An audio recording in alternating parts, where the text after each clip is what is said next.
Meus amados irmãos, a paz do Senhor, já quero louvar a Deus, querido, pela sua vida, obreiros da nossa congregação Alto Castro, aluno da nossa classe Abraão. Louva a Deus também pela sua vida, meu irmão, minha irmã, que está assistindo esse vídeo. Sou grato a Deus pela vida do nosso superintendente, presbítero Tomás, e pela vida do nosso pastor Alvani. Espero que todos tenham tido uma noite de descanso abençoada, reparadora, e que a família de cada um dos irmãos esteja sendo guardada pela virtude do Senhor. Querido, nós estamos aqui para mais um estudo devocional orientado pela leitura complementar, que é uma atividade prevista para cada lição da nossa revista Betel, da Escola Bíblica Dominical. Na verdade, como esse é o nosso último devocional, nós costumamos fazer o resumo da semana, tudo que nós aprendemos, e também fazer um breve resumo da lição que será ministrada amanhã, né? Nós estamos fazendo o resumo dos livros que estão sendo estudados. Então, ao invés de eu fazer a leitura do texto de referência, eu vou fazer a leitura dos versículos que faltam 3 versículos, 3 últimos versículos que faltam para a gente concluir a leitura do livro do profeta Obadias. Aleluias! Então, nós estamos estudando, meus irmãos, a lição de número 5 do terceiro trimestre, que tem por tema Obadias, o juízo divino virá. O texto áureo da nossa lição está na primeira epístola de Pedro, no capítulo 5, no versículo 6, que diz: humilhai-vos, pois, debaixo da potente mão de Deus, para que a seu tempo vos exalte.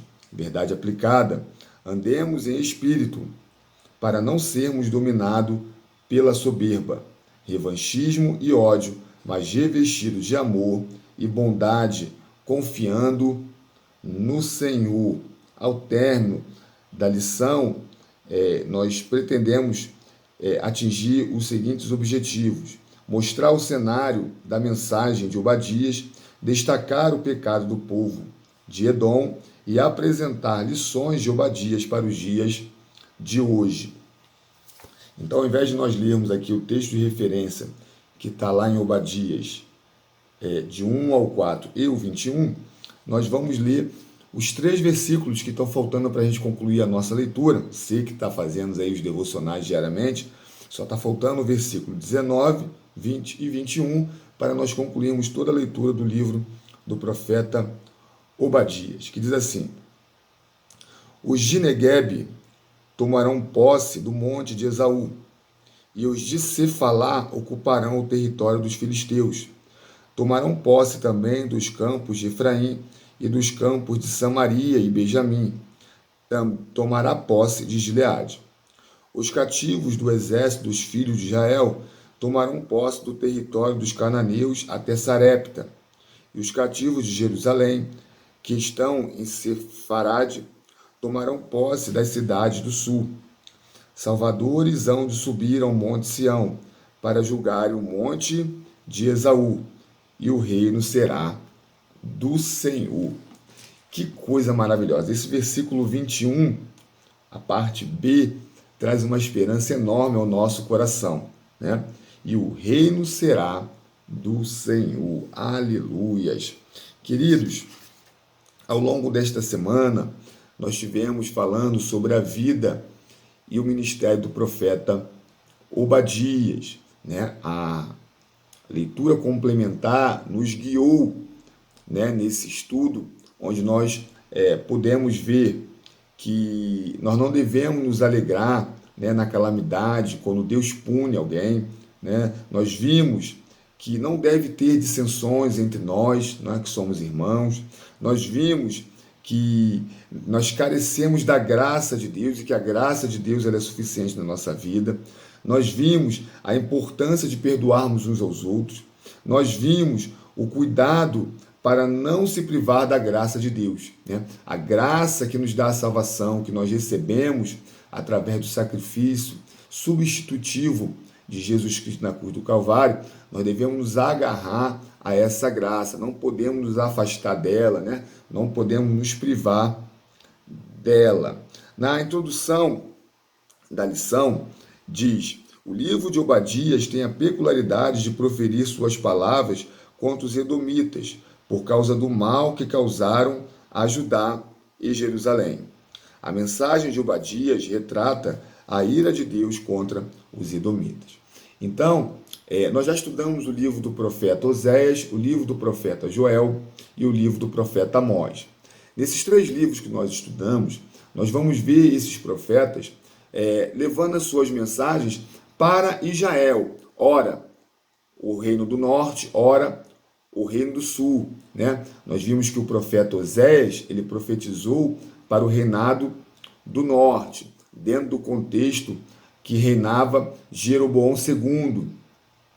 Já o profeta Joel, ele vai profetizar para Israel, para o povo de Deus, mas no reinado do sul, né? Ele contempla uma invasão de gafanhoto, né? E faz analogias ou metáforas com o dia do Senhor. E o profeta Amós, ele vai profetizar a várias nações, inclusive a Judá, mas a ênfase da sua mensagem é direcionada também ao reino do norte. Então o profeta Obadias, ele tem uma peculiaridade, porque ele não vai profetizar para Israel, ele vai profetizar para Edom, né? Que são os descendentes de Esaú. Por isso que aqui na introdução ele diz que é uma peculiaridade do livro do profeta Obadias que as suas palavras são proferidas aos edomitas e não aos jaelitas, né? E é interessante que isso demonstra mais uma vez, isso fica muito evidente no livro dos profetas menores, a soberania de Deus sobre todas as nações. Deus, naquela época, conservava o seu povo, exortava o seu povo, ensinava o seu povo, protegia o seu povo, mas ele, através das mensagens bíblicas, sobretudo no Profetas Menores e no livro que nós estamos estudando, demonstra que Deus tem a soberania e o poder sobre todas as nações, né? Então, nós falamos que não há consenso sobre a data da escritura do livro do profeta Obadias, mas que a doutrina aceita com mais facilidade de que o momento em que Israel estava passando era o momento da sua invasão pela Babilônia, né? Em 586, salvo o melhor juízo, Nabucodonosor ele vai invadir, vai sitiar Jerusalém e vai levar Israel cativo. Essa investida, essa invasão, ela é feita em 3 investidas, né? Na primeira, ele leva parte da elite do reino, onde também é levado o profeta Daniel, ainda muito jovem. Na segunda, ele faz uma segunda investida que leva parte da população, e na terceira ele destrói toda a cidade e o templo do Senhor. Esse povo vai ficar cativo na Babilônia durante 70 anos, até que é levantado o império dos Medos e Persas, né, derrubando assim o império babilônico, e o rei Ciro ele vai autorizar o retorno do povo de Deus à sua terra. E aí nós vemos ali nos livros pós-exílicos de Esdras, de Neemias, que vai contar como isso ocorreu. Ageu também vai profetizar, né, referente à construção do templo. Então esses livros eles contam a história desse retorno, onde a cidade, os muros foram reconstruídos, a palavra precisou ser ensinada novamente e também houve a reconstrução do templo do Senhor. Então o livro do profeta Obadias, ele, embora não tenha um consenso sobre a data que ele foi escrito, há uma aceitação maior sobre esse aspecto. Eu até separei aqui no primeiro livro dos Reis, no capítulo 11, do verso 14 ao 25, fala de um confronto né, que Salomão precisou lidar. Também em 2 Crônicas 21, do 8 ao 10, fala de outro confronto. 2 Reis 14, do 11 ao 14, fala também de um confronto que o rei Joás teve que suportar. E os capítulos 24 e 25 do segundo livro dos Reis fala da invasão babilônica.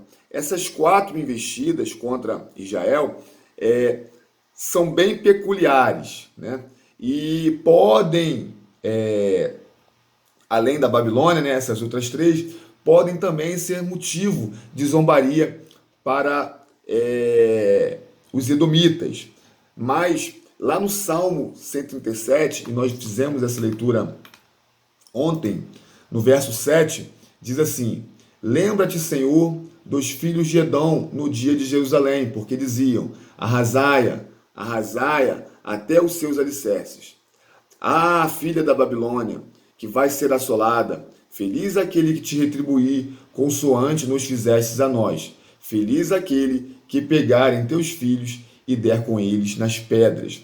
Então esse lamento do salmista, ele coaduna, né? Ele confirma, ele ratifica muito bem essa vertente que aceita que esse contexto do livro do profeta Obadias é justamente o momento, em relação ao momento da invasão da Babilônia, porque ele está afirmando que Edom zombava de Judá enquanto a Babilônia invadia, né, dominava ao povo de Deus. Então, essa é o contexto que o comentarista da lição vai adotar. Eu estou só apenas fazendo essa ressalva para que você entenda que não há consenso. Existem outros momentos que podem ser também utilizados como amparo para o contexto histórico do livro do profeta Obadias. Então, nós vamos ver no tópico 1 que esse vai ser o momento, né, o contexto histórico do livro, da mensagem do profeta Obadias. Né? Edom é um povo, uma nação formada pelos descendentes de Esaú. Né? Nós vemos no livro do Gênesis, e nós vimos aqui durante essa semana, que Jacó ele vai usurpar, né? Ele vai enganar o seu irmão e também vai enganar o seu pai. Então, Esaú ele vai vender a sua primogenitude a Jacó por um prato de lentilha, né? E aí fica bem caracterizado que ele priorizava mais as coisas naturais, as coisas terrenas, as coisas imediatas, do que as coisas eternas, as coisas celestiais, né? Quando ele vende a sua primogenitude por um prato de lentilha, ele prioriza a necessidade humana que ele estava naquele momento. Ele estava com fome, né? Para que servirá a minha primogenitude, diz Esaú, né? Ele não considerou, ele não ponderou que as coisas celestiais eram muito importantes. Quando nós estudamos o livro de Gênesis, nós vimos, no trimestre passado, a importância da primogenitude. Né? E depois Jacó ainda vai enganar o seu pai para receber a bênção que deveria ser dada a Esaú. Isso vai gerar um conflito muito grande na família. Porém, no capítulo de número 33 de Gênesis, nós vamos ver que Esaú ele vai perdoar a Jacó. Né? Os dois se abraçam. O Jacó sai fugido da casa do seu pai para Padã Arã e fica ali alguns anos, onde ele constitui família, filhos, riquezas. E quando ele retorna, porque a gente sempre precisa retornar para resolver os problemas que estão pendentes.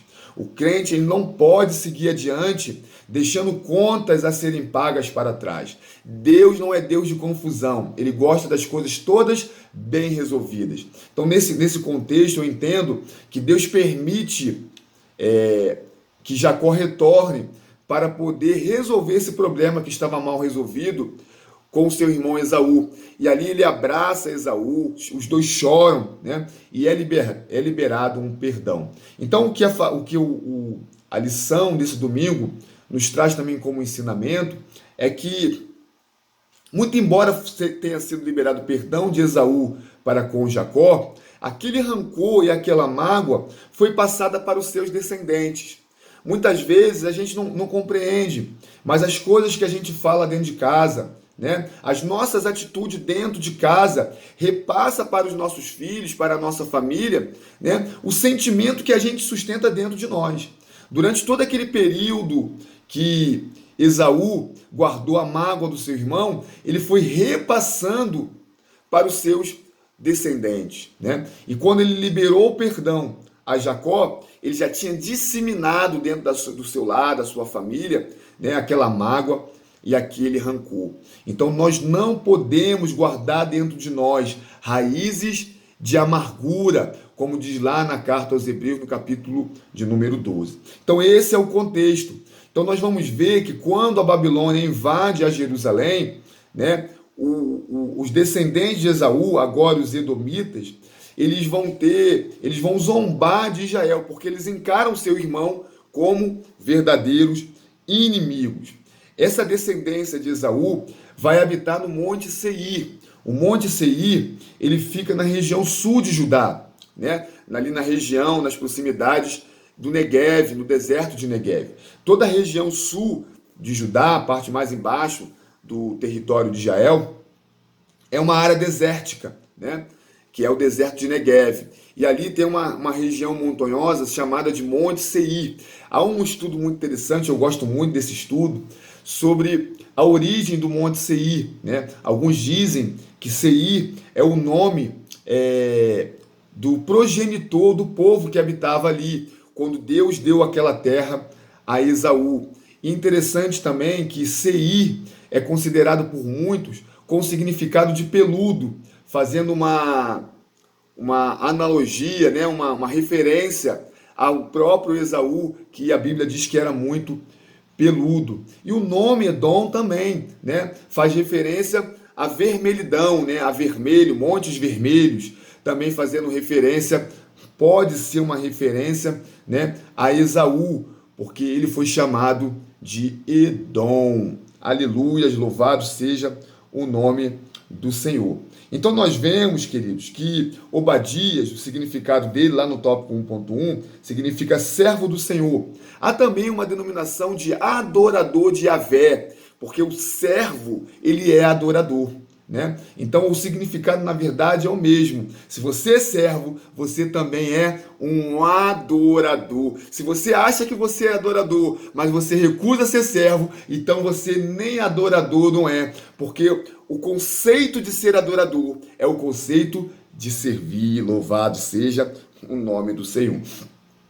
Então no tópico 1.1, o comentarista vai colocar o profeta Obadias ao lado do profeta Jonas e ao lado do profeta Naum. Por quê? Esses três profetas gozam da mesma peculiaridade. Eles profetizaram a mensagem de Deus para fora do território de Israel. No próxima lição, nós vamos estudar o livro do profeta Jonas e vamos ver que ele vai até Nínive profetizar o arrependimento de uma nação gentia, né? E o profeta Naum também vai profetizar a Nínive, mas agora não para o arrependimento, mas uma mensagem de juízo. Aleluia, louvado seja o nome do Senhor. Então, lá no tópico 1.1 diz assim: os profetas Jonas e Naum têm em comum com Obadias o fato de suas mensagens não serem direcionadas para Israel nem para Judá, e sim para a nação estrangeira, ou a respeito dela. Aleluia! No tópico 1.2, nós vamos ver que a mensagem do profeta Obadias é justamente essa. O profeta anunciou que os edomitas seriam castigados, assim como outros povos inimigos do povo de Deus. Isso porque os edomitas se alegraram quando Jerusalém foi conquistada pelos babilônicos. Então aqui nós vemos que o comentarista da lição ele adotou essa vertente da invasão babilônica para justificar a mensagem do profeta Obadias. No tópico 1.3 diz assim: no primeiro versículo o profeta diz que as nações estariam se levantando contra Edom. Nós vimos isso aqui no nosso resumo. Visão de Obadias. Assim diz o Senhor Jeová a respeito de Edom. Temos ouvido a pregação do Senhor, e foi enviado às nações um embaixador, dizendo: levantai-vos, e levantemo-nos contra ela para a guerra. Obadias 1. Embora por motivos diferentes, as nações que declarariam guerra a Edom estariam na realidade cumprindo o propósito de Deus sobre aquela nação, mesmo que desconhecesse tal fato. Com isso, fica evidente que Deus comanda a história e a conduz em direção à sua vontade final, né? Mais uma vez, nós vemos que a soberania de Deus sobre todas as nações. Querido, não importa o que você está passando no seu trabalho, não importa o que você está passando com o seu vizinho, seja ele crente ou não, Deus tem poder e controle sobre todas as coisas. Ele rege as nações. Sabe o que a lição está dizendo? A gente, como cristão, servo do Senhor, não precisa se preocupar que nada pode se levantar contra nós se não for com a permissão de Deus. É por isso que ele pode acordar o juiz que vai julgar a tua causa durante a madrugada para fazer ele lembrar do seu caso. Ele pode fazer com que qualquer circunstância ao seu redor mude para te abençoar ou para mudar o curso do caminho que você está seguindo, simplesmente porque ele é Deus. Aleluia. Aqui tem uma passagem lá no verso 18 do livro do profeta Obadias, que eu acho muito interessante, porque diz assim, só o finalzinho, que diz: o fogo e a chama se incendiarão, e a palha a consumirão, e ninguém mais restará da casa de Esaú. Sabe por quê? Porque o Senhor falou. Eu gostei muito dessa expressão, porque o Senhor falou. Se o Senhor falou, se cumprirá. Toda palavra que Deus fala ao nosso respeito, ou a respeito de qualquer outro povo ou nação, se cumprirá, porque Ele é Deus. Aleluia! Ele tem controle sobre todas as coisas, Ele rege a nação, e do seu alto trono Ele vê e contempla todas as coisas. Aleluias! Então nós entendemos o contexto do livro do profeta Obadias, né? Aprendemos que a mensagem de Obadias é um alerta de Deus para todos, mostrando que Deus resiste ao soberbo. No Monte Seir, que era uma grande fortificação, né? Os edomitas achavam que nenhum mal poderia atingi-los, né? Eu até comentei aqui nos nossos devocionais que no exército nós aprendemos que os montes são locais de comandamento. Então, quando a gente precisa fazer uma fortificação, a gente procura uma elevação, porque essa elevação nos coloca em condição de privilégio em relação a uma futura, uma possível, né, uma provável investida inimiga. Por isso que os fortes que nós visitamos aí, que são pontos turísticos, eles ficam sempre em locais altos, porque a elevação é uma condição privilegiada. E Edom achava que por estar no Monte Seir, né, morando em covas, em locais bem protegidos, ele estava imune de qualquer investida inimiga. Mas Deus estava dizendo que ele enviaria um exército de nações para o destruir. Nós vimos lá nos primeiros versículos do livro do profeta Obadias, Deus dizendo: ainda, Edom, que você suba até os mais altos das estrelas, dali eu te derrubarei. Deus estava falando para eles: não adianta se esconder nas covas do Monte Seir, que eu vou te jogar de lá de cima abaixo. Aleluia. Esse é o poder de Deus. Louvado seja o nome do Senhor. O pecado de Edom. Então, no tópico 2, nós vamos ver qual foi o grande pecado de Edom. O comentário diz assim: os pecados cometidos por Edom, que o levaram a esse terrível juízo, foram o orgulho e a crueldade. Por isso o orgulho deles o destruiu, pois pensavam que sua posição geográfica seria um empecilho aos ataques inimigos e uma imbatível proteção contra qualquer tentativa de guerra. É assim que a altivez derruba pessoas, nações e líderes que se julgam incapazes de serem atingidos. Ao longo da história da humanidade, nós vemos que diversos impérios se levantaram e todos eles caíram. Nós tivemos o Império Babilônico, que foi derrubado pelo o Império dos Medos e Persas. Nós tivemos o Império Grego, que derrubou o Império Medos e Persas, porém foi derrubado pelo Império Romano. Aqui nos leva muito para as visões e para os sonhos que o profeta Daniel teve, né, e revelou, né, daquela estátua de ferro, onde a cabeça a cabeça de ouro representava a Babilônia, o peitoral de prata representava os medos e persas, né? O ventre representava o Império Grego e as pernas e os pés de barro, o Império Romano. Esses foram grandes nações que se levantaram ao longo da história. E a visão de Daniel aponta para o fato que Deus tem o controle, né, de cada momento desse. A cada momento que uma dessas nações levantava, elas se levantavam cumprindo um propósito de Deus no curso da concretização do seu plano. Ora, o Império Babilônico, ele se levantou para derrubar o Império Assírico, e quando a Babilônia leva cativo o reino de Judá, né, assim ele faz para cumprir o mandato do Senhor. O Senhor queria levar juízo ao reinado do sul.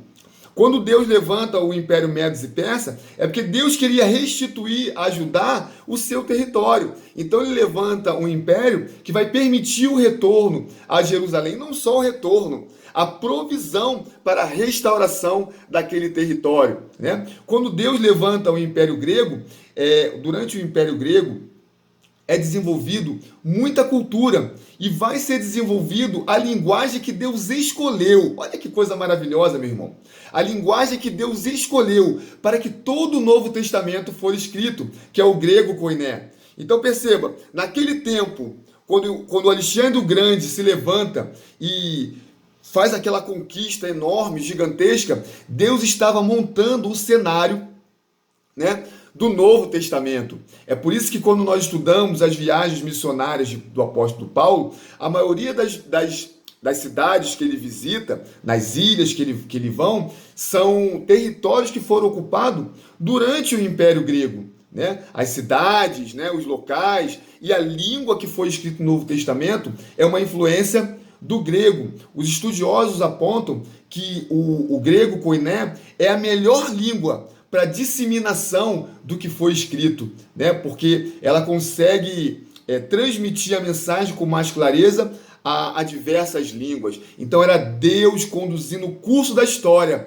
para que o Evangelho de Jesus Cristo e as decisões apostólicas chegassem até os dias de hoje para a nossa compreensão e entendimento. Então Deus vai levantando os impérios para conduzir o curso da história. Aleluia. Então nós vemos que a posição geográfica de Edom não é um empecilho para o poder de Deus. Assim como os grandes impérios que se levantaram também não foram capazes de impedir, né, a condução do plano de Deus. Então nós vemos hoje aí, nós temos os Estados Unidos, a China como grande potência, né? E a igreja se preocupa muito com políticas que podem impedir a pregação do Evangelho e o crescimento da obra de Deus. Queridos, ninguém pode parar a igreja do Senhor, né? O nosso compromisso precisa ser em pregar a palavra de Deus e ser fiel a esta palavra. E o restante,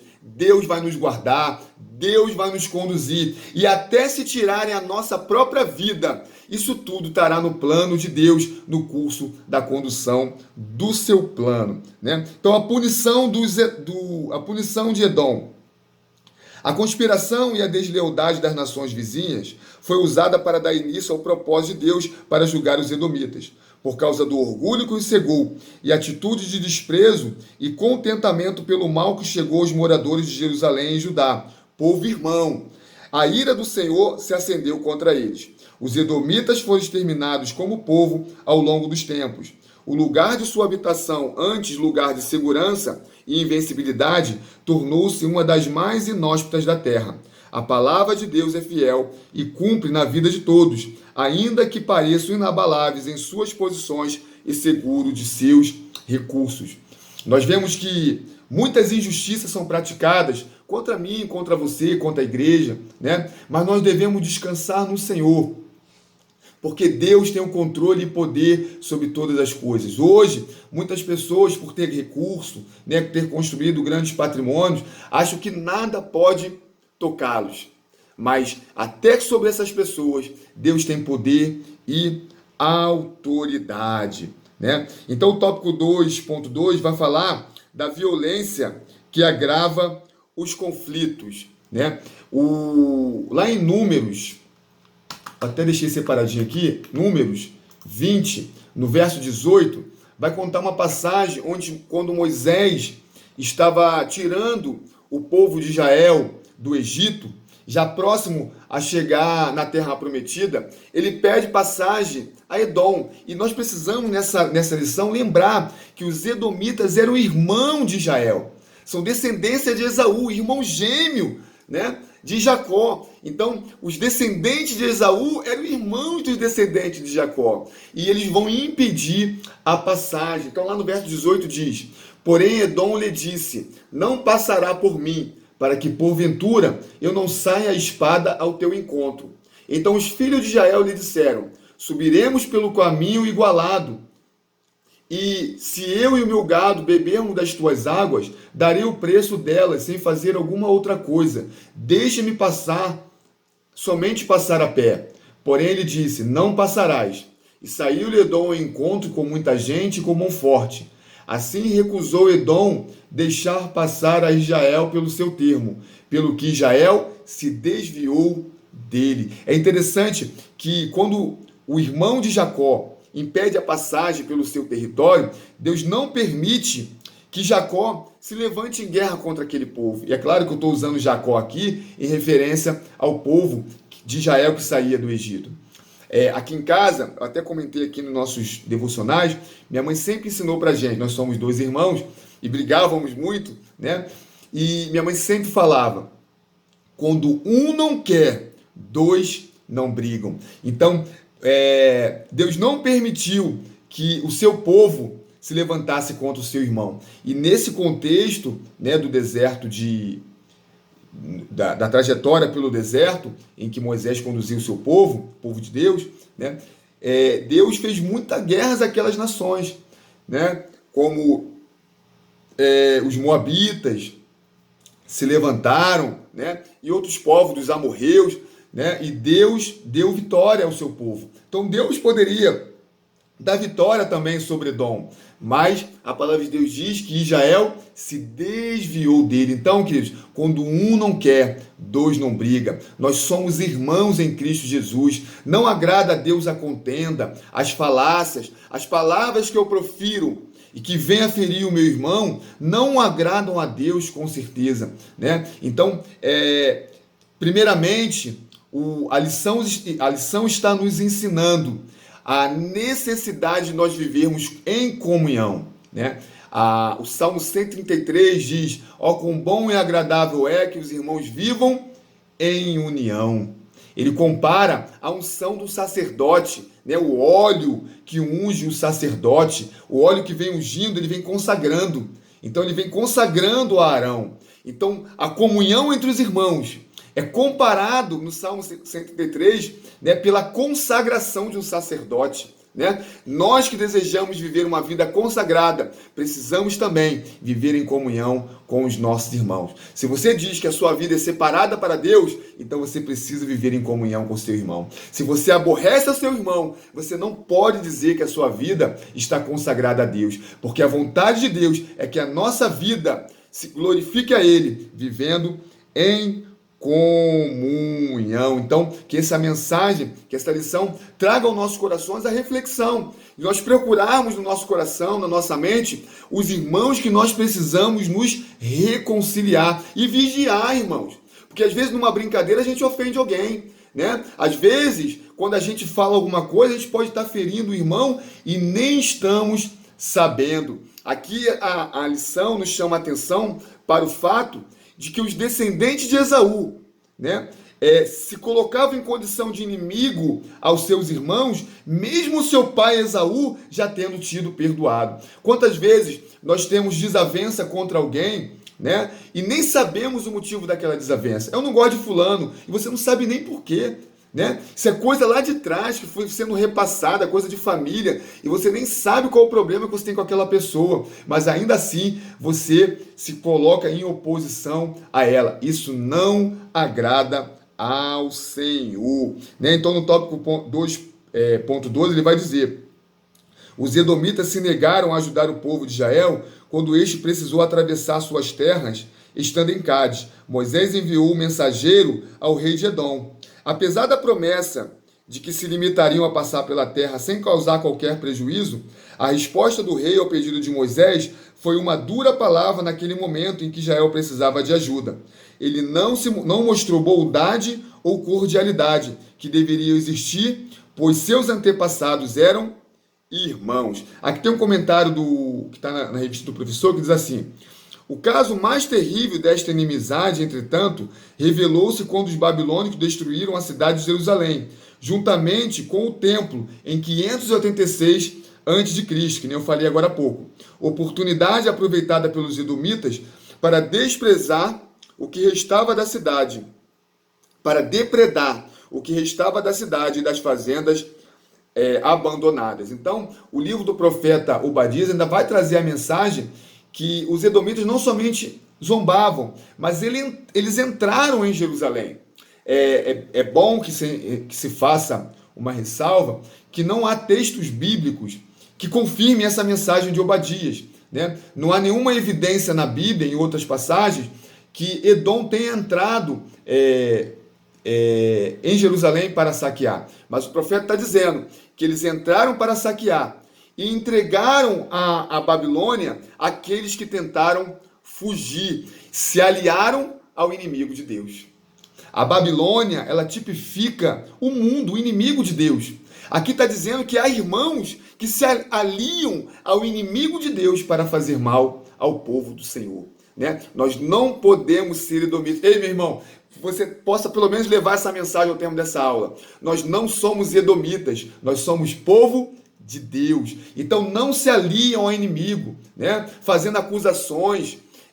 Às vezes tem gente que fala mal dos cultos fora da igreja, fala mal do pastor fora da igreja. Sabe quem faz isso? São os edomitas. Nós não somos edomitas, nós somos povo de Deus, né? Eles foram entregar os seus irmãos ao inimigo que estava levando o juízo de Deus ao seu povo. Isso não agrada ao Senhor, né? Grava aí, você não é edomita, você é povo de Deus. Aleluia, louvado seja o nome do Senhor. Judá será restaurada. Sobretudo, o fato de Deus levar juízo a Judá, há uma mensagem no livro do profeta Obadias, de que Judá será restaurada. A última mensagem que nós lemos aqui, né, no verso 21, diz que está de acordo com um grande e perfeito plano, aqui no comentário da revista, lá no tópico 2.3. Esta última mensagem está de acordo com o grande e perfeito plano de Deus, também revelado ao apóstolo João. Os reinos do mundo virão a ser do nosso Senhor e do seu Cristo, e ele reinará para todo sempre. Eu falei aqui durante a lição que ao longo da história da humanidade, muitos impérios se levantaram. Eu citei os 4 que são revelados ao profeta Daniel, mas nós podemos falar do Império Egípcio, teve o Império Acadiano, né? O Império dos Sumérios, né? Nas primeiras civilizações. Então, muitos impérios se levantaram e todos eles passaram. Mas, querido, eu quero deixar essa palavra para você. Há um império e um reino que não passará. E esse império e esse reino pertence ao Senhor. Aleluia! Ele é a raiz de Davi, o leão da tribo de Judá, que reinará para todo o sempre. Independente das perseguições que a igreja passa no tempo de hoje, né? Deus virá, o Senhor Jesus virá para fazer justiça. Eu separei aqui, lá em Mateus 5, que eu mencionei no último devocional, e eu queria ler para os irmãos o 11 e o 12, que diz assim: Bem-aventurados sois vós, quando vos injuriarem e perseguirem, e mentindo, disserem todo mal contra vós por minha causa. Exultai e alegrai-vos, porque é grande o vosso galardão nos céus, porque assim perseguiram os profetas que foram antes de vós. Ao quê? Um galardão no céu. Então a nossa esperança não está na terra. O erro de Esaú foi que a preocupação dele era com as benesses da terra, era com a lentilha, quando a igreja precisa aguardar o galardão do céu. Ei, meu irmão, eu tenho falado muito com a minha esposa aqui em casa, sempre que a gente se depara com uma injustiça, né, com uma perseguição, com algo que vem para entristecer o nosso coração, a gente tem falado aqui em casa: Maranata, ora vem, Senhor Jesus. Por quê? Porque essa mensagem é uma mensagem de esperança. Quando nós olhamos para Mateus 5, 21 e 22, 11, 12, essa mensagem é uma mensagem de que, independente das angústias e aflições que a gente vive neste tempo, haverá um tempo de restauração por parte do Senhor.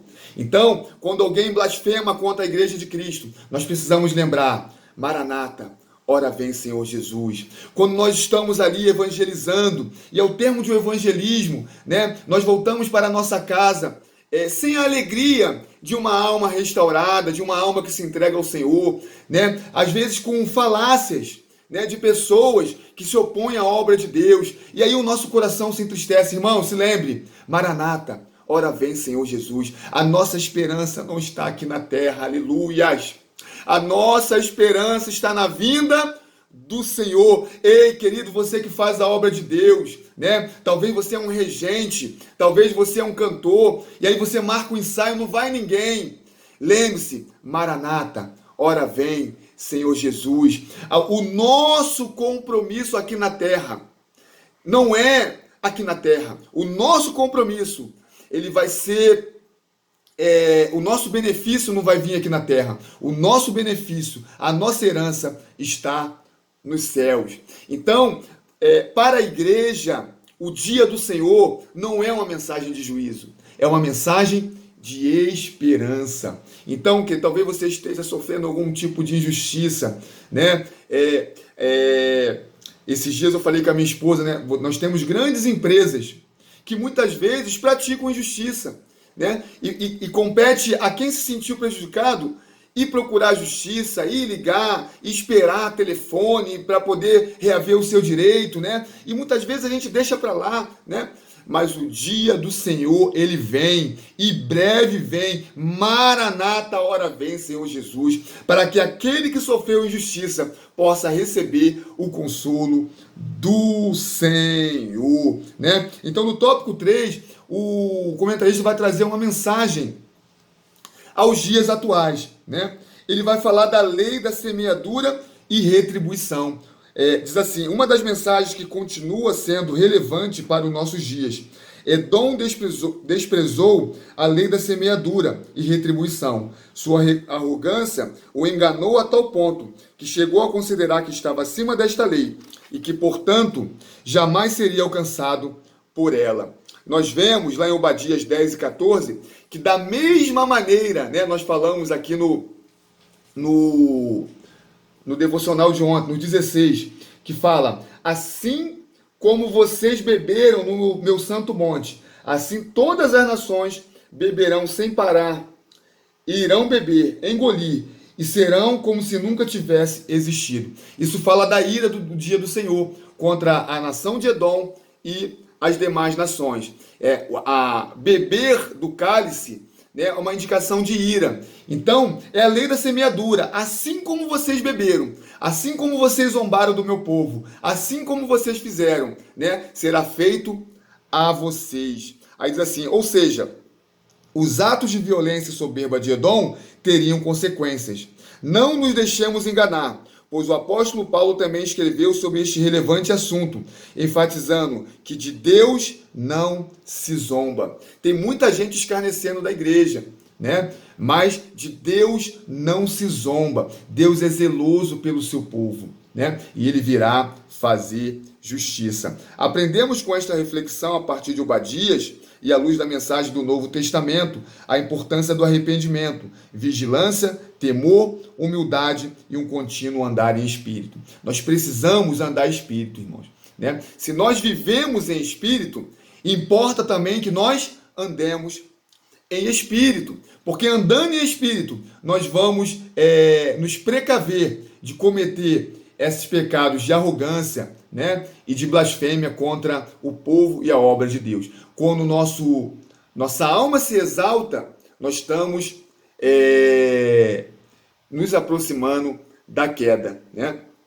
Então, nós precisamos estar atentos, irmãos, né? Se você canta, lembra que você canta pela graça de Deus. Deus te deu esse dom. Se você prega, lembre que você prega porque Deus tem te dado a unção para pregar, né? Tudo que você fizer na igreja, coloque a glória ao Senhor para que a sua alma, o seu espírito não se exalte, porque a exaltação, ela precede a ruína. Então a gente tem que viver de maneira humilde, em espírito, adorando e louvando a Deus com o nosso serviço. Todo dom, todo benefício que Deus nos dá é para servir a Ele, né? Quem deu o monte Seir a Esaú foi o Senhor. O Senhor colocou ele lá, tirou os povos que habitavam, porque lá habitava um povo. O Senhor tirou os povos que habitavam ali e deu a Esaú. Sabe por que Deus deu? Porque ele era filho de Isaque. Então deu em amor ao seu pai Isaque, para honrar a Isaque e honrar a Abraão, né? E era para Esaú servir ao Senhor com esse benefício. E assim não fazendo, né, Deus retribuiu. Nós não podemos esquecer, irmão, que há uma paga. Se você planta laranja, você vai colher laranja. Se você planta jaca, vai colher jaca. Se você tiver uma plantação de jaca na sua casa, irmão, essa árvore vai dar jaca, né? Se você tiver um pé de laranja, vai dar laranja. Mas se tiver jaca, vai dar jaca, tá? Porque aquilo que a gente planta, a gente também colhe. Se você plantar justiça no dia do Senhor, você colherá dessa justiça. E o Senhor virá para te honrar. Aleluia, louvado seja o nome do Senhor. Nós vencemos também aqui o tópico 3.2, que fala do dia do Senhor. Sobre o dia do Senhor, Obadias, assim como os demais profetas, traz ensinamentos de que Deus exige justiça, não apenas em um futuro distante, mas também no tempo em que os acontecimentos se desenrolam contra o seu povo. Porque o dia do Senhor está perto, sobre todas as nações. Como tu fizeste, assim se fará contigo. A tua maldade cairá sobre a sua cabeça. Então aqui nós vemos a lei da semeadura. E no tópico 3.3 fala do alerta de Obadias. Não se deve rejeitar ajuda àqueles que se encontram em circunstâncias adversas por causa de situações mal resolvidas no passado, ou mesmo alegrar-se por isso. Fica claro também que o mau comportamento de alguém não é justificativa para que outros assim o procedam. Então tem dois grandes ensinamentos que nós precisamos tirar da lição. O primeiro, né, é que nós precisamos atribuir a Deus toda a honra, toda a glória, dar graças a Deus e andar em espírito, ter um comportamento humilde para não praticar a exaltação de Esaú. E o segundo, irmãos, é a raiz de amargura, né? Nós não podemos terminar essa lição sem fazer a reflexão da importância da liberação do perdão. A raiz de amargura que está lá em Hebreus, eu não vou ler porque o vídeo já está muito extenso, lá em Hebreus 12, né? É como se uma planta amarga estivesse criando raiz dentro de nós. E o fruto dessa planta, ele é amargo. Então nós vamos contaminar todo mundo que está ao nosso redor, né? Nós vamos ser amargos com a nossa família, nós vamos ser amargos na nossa igreja, nós vamos ser amargos com o nosso vizinho. Ei, querido, o Espírito Santo de Deus é um espírito de alegria, né? O fruto que nós temos que dar são os frutos do Espírito Santo, que é de mansidão, que é de paz, que é de fidelidade, que é de longanimidade, que é de benignidade, né? Que é de bondade, que é de alegria. né? É o gozo do Espírito Santo, é a alegria, né? E isso só é possível se nós tirarmos de dentro de nós essa planta amarga que criou raiz. Então, que nós, pela palavra, pelo poder que há na palavra de Deus, porque há poder na palavra de Deus, nós repreendemos toda a raiz de amargura, que nós possamos ser crentes saudáveis, com palavras doces, com palavras que libertam a todos que estão ao nosso redor, dentro da nossa casa, na nossa vizinhança, no nome de Jesus. O vídeo ficou um pouco extenso dessa vez, né? Chegamos aqui a 50 minutos, mas que Deus nos abençoe, né? Que Deus te dê um sábado abençoado e que amanhã, no domingo, nós tenhamos uma lição abençoada para a glória do Senhor. Aleluia! Fique com Deus.